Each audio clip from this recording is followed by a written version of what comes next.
Okay, just put the sketchbook down for a second. So, was that a possessed, levitating PS1 controller that was clearly being held up by the cord to give the illusion that it was floating in an attempt to get me to go downstairs so I can play some video game when I'm clearly doing something else? I suppose we should find out. Yup! Alright, I'm here. What do you want me to... Oh, hey! UmJammer Lammy. I remember this game. Oh man, I remember playing this game all the time. Maybe even more than Parappa the Rapper. Alright, I'm down for a bit of a nostalgia trip. Let's go ahead and...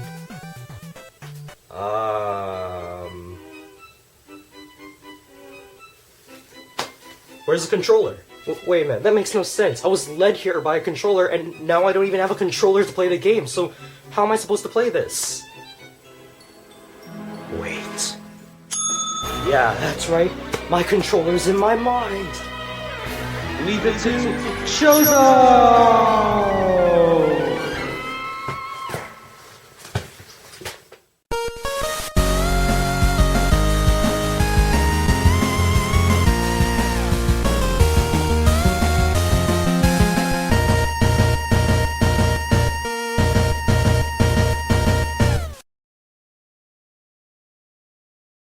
So, UmJammer Lammy for the PlayStation 1. Rhythm games were and always will be my forte of gaming. I mean, I've conquered many difficult games out there, and have the intuition to learn many genres like platformers and hack and slashes. And while I felt discouraged for not knowing how to play certain complex games that weren't for my brain's capacity, rhythm games were always something I felt I truly mastered. And what a welcoming atmosphere it was, something about their simplicity, how the music correlates so well with the gameplay, how every beat matters to every second you're playing. There wasn't any score to gain or epic storyline to follow, you were just simply following the groove. And I was following a lot of these kind of games back in their prime. Guitar Hero, Rock Band, Dance Dance Revolution, Elite Beat Agents. Those are just the cream of the crop, but I'm sure most of you are thinking, what exactly started the craze with the guitar peripherals and the drum sets and the arrow mats on every arcade in the neighborhood? Well, believe it or not, it all started right here, with a cute little game for the PlayStation called Parappa the Rapper. Starring the naive yet confident paper cutout Parappa living out his everyday 90s life, and solving his problems through, what else? Rapping.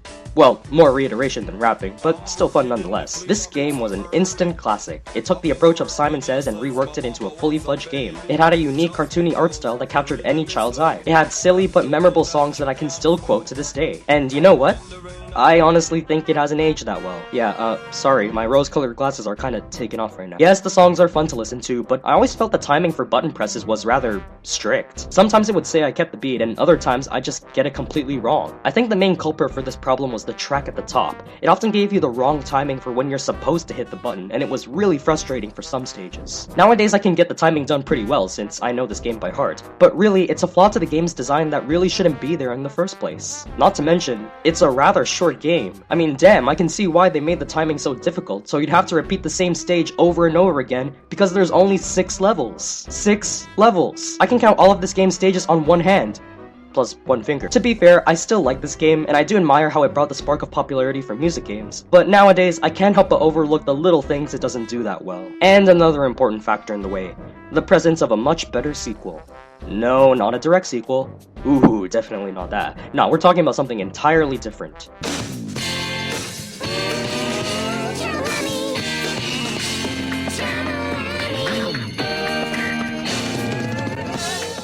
This right here is UmJammer Lammy, or UmJammer Lammy, however you pronounce it. Am I the only one who remembers this game? It was the spiritual successor to Parappa the Rapper without being called Parappa the Rapper 2, even developed by the same people at...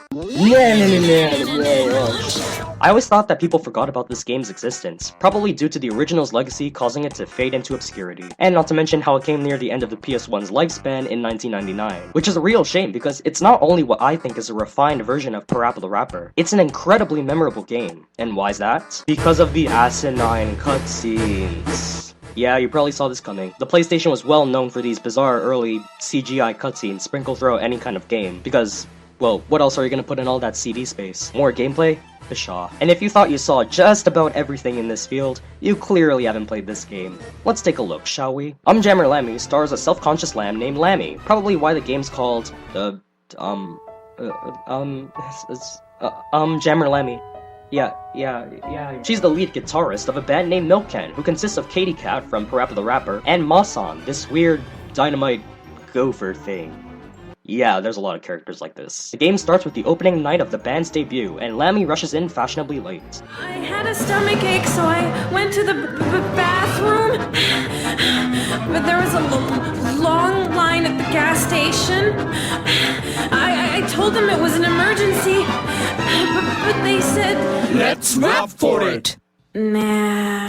One call back to the previous game later, she notices Chop Chop Master Onion from the first game. So is he like the Kanye West of this game's music industry? Now, Lammy, I'ma let you finish. And in a blink of an eye, she starts shredding on her guitar that was thrown across the planet until she realizes she wasn't even playing a guitar in the first place. Wah, wah, wah, wah, wah, wah. Upset and embarrassed by the whole ordeal, Chop Chop Master Onion provides Lammy with some sage advice. Guitar? Listen, I lost my dojo, but the dojo remains in my mind. It even has a casino. Dojo, casino, that's all in the mind. You have nothing to lose.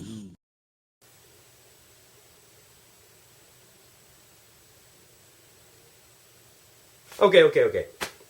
Let me break it down for you guys. Confucius, Plato, Gandhi, Chop Chop Master Onion. After a bad dream, probably caused from some rotten onions, Lammy wakes up in her apartment and realizes she only has a few minutes to reach her real gig. And this is where the insanity begins, and I'll break it down to you simply. First she rushes through her apartment and down the street, only to get blocked by a firefighter who forces her to put the fire out. But luckily she gets rewarded pizza that was surprisingly intact, and then she suddenly gets fat and gets mistaken for a pregnant lady. This leads her to get sidetracked to a daycare where she has to take care of a bajillion babies with the help of a vomiting caterpillar. Listen, we have discounts every Monday and Wednesday. Come to us when you really have a baby. And then she has to reach the plane, but has to help steer the plane because of this guy's two-faced personality. I told you we don't have all day. Get to work now, soldier. I'm not exactly a pilot, but Here we go. Looky here. I'll help you fly. Now, which one is my right hand? And then she left her guitar on the plane, so she has to ask a beaver who tries to do this to help her make a guitar. And then her strap gets stuck into the doorknob, and she gets flinged so far back that she almost travels through time, where she ends up on an island, where she has to help a diva perform for her show. And the insanity doesn't even end there. In the European version of the game, she just straight up dies from slipping on a banana peel, and gets sent to hell. Yep. Makes sense to me. And then she has to help the diva perform to escape hell through a supernatural fax machine. Yup, makes sense to me. And finally, after all of that insanity, she meets up with the rest of her crew who've probably gone through the same amount of shit getting here, where they can finally perform their show.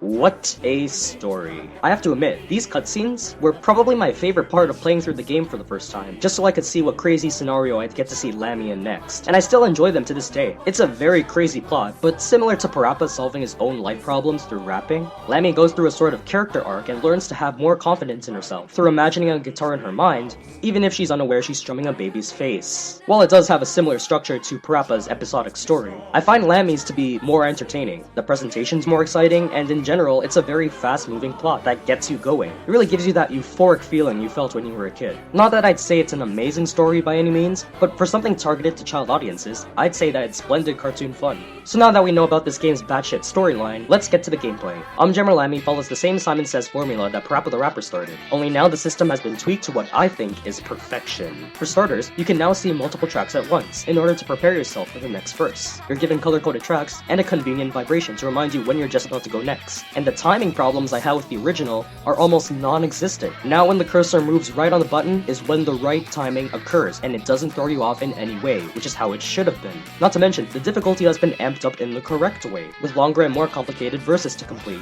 Take Master Onion's stage for example. It starts off simple with single button presses, and towards the end you're doing all these combinations in conjunction with a fast tempo. A lot of these stages follow this formula of longer and more creative button combinations, and as a result it offers a better all-around gameplay experience. experience. It doesn't feel hampered by the game telling you when you messed up at all, and in short, it's fun to play around with. You must continue to do good in these stages in order to complete them, but once you replay them, you'll be able to freestyle in the middle of your partner's verses, and if you're cool enough, you'll be able to freestyle the rest of the stage, which is also another thing I love doing in Parappa. Cool mode grants you more point bonuses, as long as you keep a good pattern going, and overall, it's just awesome seeing Lammy doing all of these sick guitar solos.